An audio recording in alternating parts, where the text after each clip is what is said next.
North Carolina has long embraced its reputation as the first in-flight state. 100 years after Orville and Wilbur Wright took to the skies in Kill Devil Hills, a new breed of high-flying enthusiasts are making waves on the Outer Banks. Producer David Huppert and videographer Pete Bell have this story from Hatteras Island.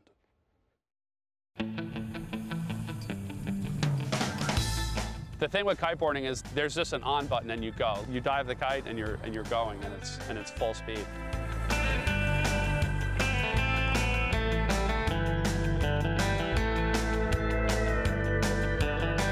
And then you're away from everything that you had going on land.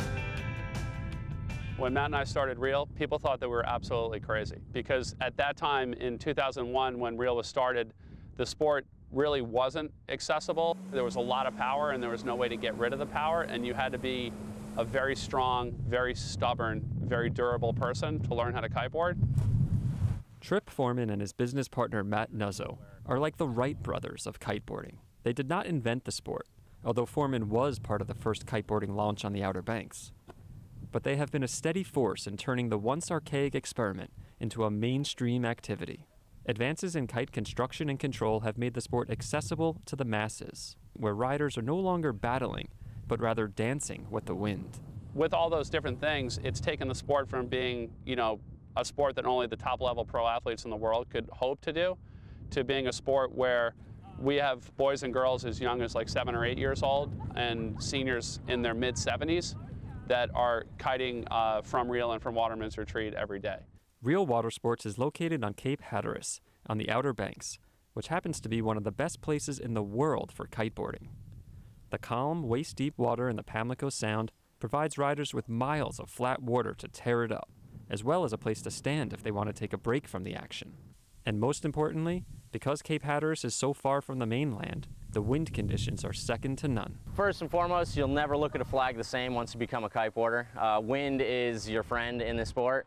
You become a part-time meteorologist to understand wind patterns, weather patterns. If you look here, you see wind meters all across Cape Hatteras. We're going to go to the REAL Slake wind sensor.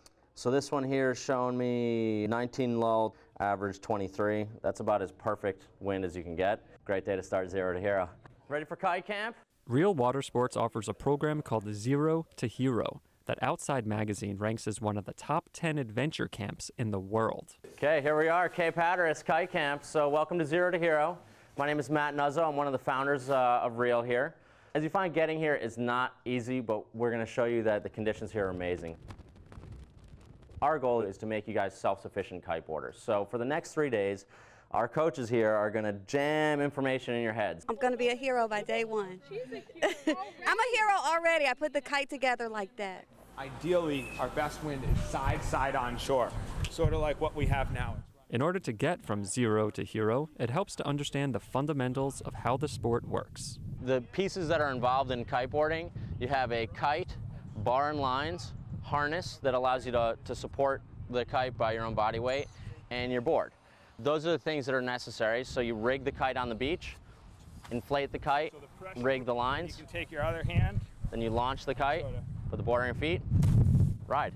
Forman explains that the wind and board do most of the work, while the rider simply points the kite in the direction he or she wants to travel. You've got an oversized kite attached with 20 to 30 meter lines, which are then attached to a control bar where the kiter can steer the kite through the air, both to create power and then also to turn. And they have as much control over the kite as you do over your car. When you're driving it down the highway, they have 100% control over the kite. And they can also 100% depower the kite just by pushing the bar away from them.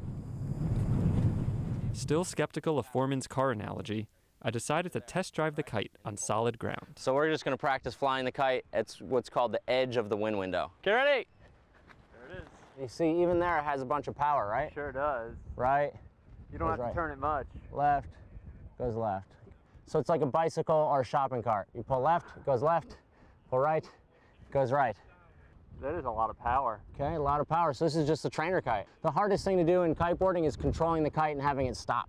He's a pro, he's ready. Well, not quite. The 0 to Hero camp is 3 days long, and since this shoot was only 1 day, cameraman Pete Bell and I borrowed a pontoon from Charlie's Boat Rentals to get an up-close view of how the real heroes rip it up. Yeah, it's awesome. I've been kiting for about 10 years now, but living here on the Outer Banks, like I grew up surfing and windsurfing way back in the day, but it's always windy, like almost every single day all summer.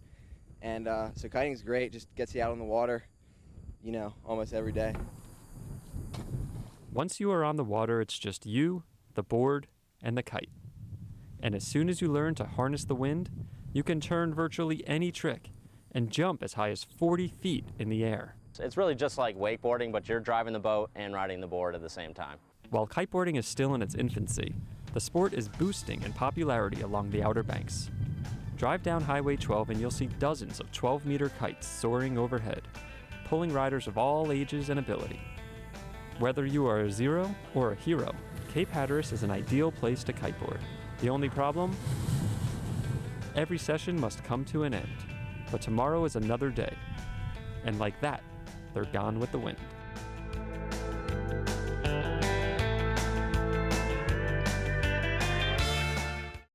Real Watersports offers Zero to Hero classes as well as private lessons from March to November. For more information, you can visit their website at realwatersports.com. We also have a link on our website, unctv.org/ncnow.